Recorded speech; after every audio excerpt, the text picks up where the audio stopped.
Hi guys, Colin here at the Deep Tissue Massage Center, and I want to go over good posture in a seated position, specifically for desk work. I have a lot of clients that have chronic and acute problems and pain because of the fact that they're using poor posture when they're sitting at a desk. Now I'm going to show you kind of a modified good posture, because keeping ideal posture takes a lot of attention, a lot of awareness. A lot of people tend to get tired of it and give up. So the first things that we want to focus on are keeping your feet flat on the floor and your butt flat on the chair. Now the reason for this is that a lot of people have a tendency to put one foot up on something, maybe a box, a stool, another chair. They tend to cross their legs, they tend to lean onto one armrest, they tend to put one foot underneath them. All of these things can cause a problem for your low back and cause a problem for your nervous system. The reason for that is that your spine sits on top of your hips and basically your pelvis, and that's supposed to make a nice flat foundation for that, so your spine sits on that nice and easily, and it doesn't stress anything out around that. Once you create a tilt in that, what you're doing is you're shortening the muscles on one side of your low back, lengthening them on the other, and then when you go to stand up, your hips are all out of whack. It tends to yank one side of your hips up, and it tends to jam your sacroiliac joint, creates a leg length problem that down the line can also create more problems with pain and stiffness and things like that. The other thing that's really important to note is that your nervous system will get overwhelmed really easily, and you'll go into more of a stress mode when your pelvis is tilted. The reason for this is that your spine is part of your central nervous system, and when it doesn't feel like it's on a flat surface, on a level base, it tends to get overactive. It'll kick a lot more adrenaline into your system, cause you to have more shortness of breath, and that can start to really affect your state of mind and your work. So those two things, super important. Now, that should be a pretty easy fix for most people. Feet flat on the floor, butt flat on the chair. Now the next part is what I call the not so ideal but better than usual adjustment that people can make for a seated position. You want to have a chair that's a fairly straight back chair.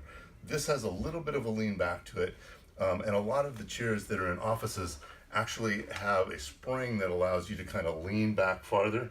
Those are horrible for your back. Even if it has lumbar support, what you want to ideally do is get a straight back chair. And if you have one that has one of those springs that allow you to lean back, see if there's a knob that you can tighten. A lot of times you can, and that'll allow you to keep the back nice and stiff.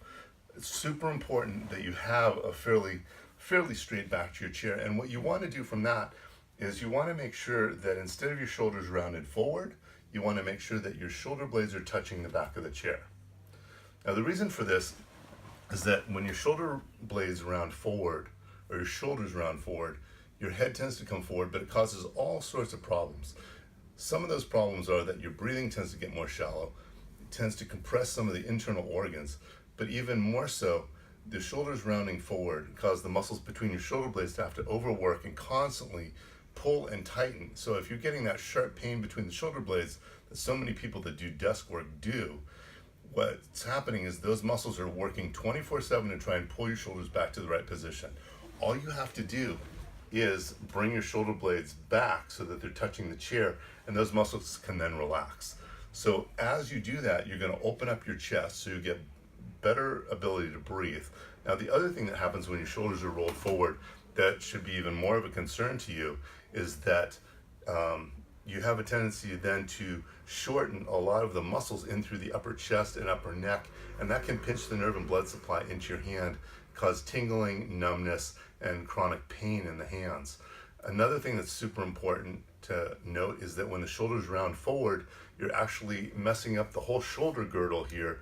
And what that means is that the muscles are no longer in balance around your shoulder, so your ability to lift your arm overhead or out to the side gets really limited, and that can be a chronic problem where you can have rotator cuff injuries as a result. So all of these things are super important.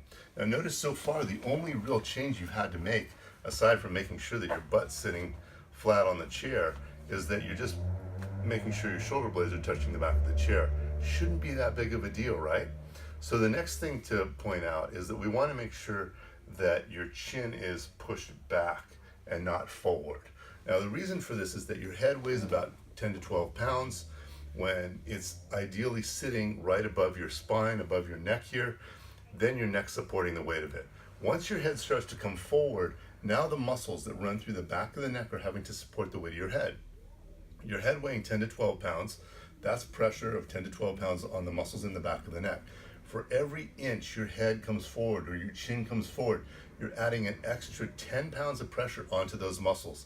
So those muscles are in a constantly contracted, gripped state.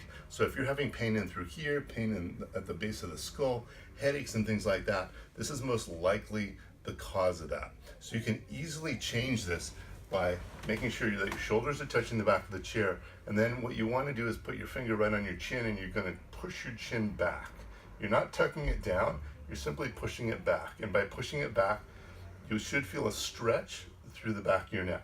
Now holding it like that takes a little bit of practice, getting used to it being above your neck like that, and it will make you look like you have a little bit of a double chin. It's not the most attractive look, but the benefits far outweigh the look.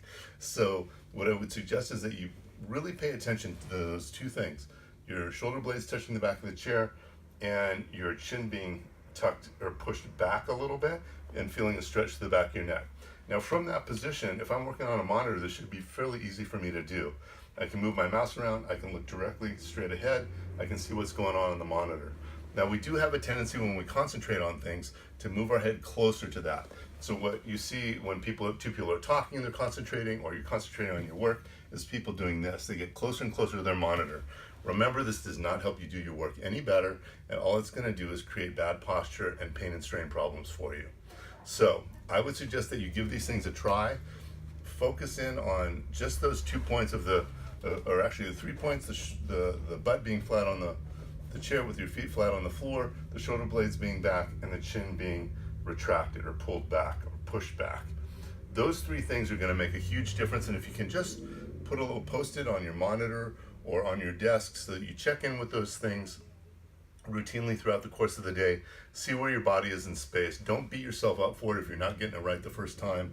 It does take time to start to make these adaptations, but it can make a huge difference in how well you feel in your body and whether or not you have some of these chronic pain or strain patterns going on.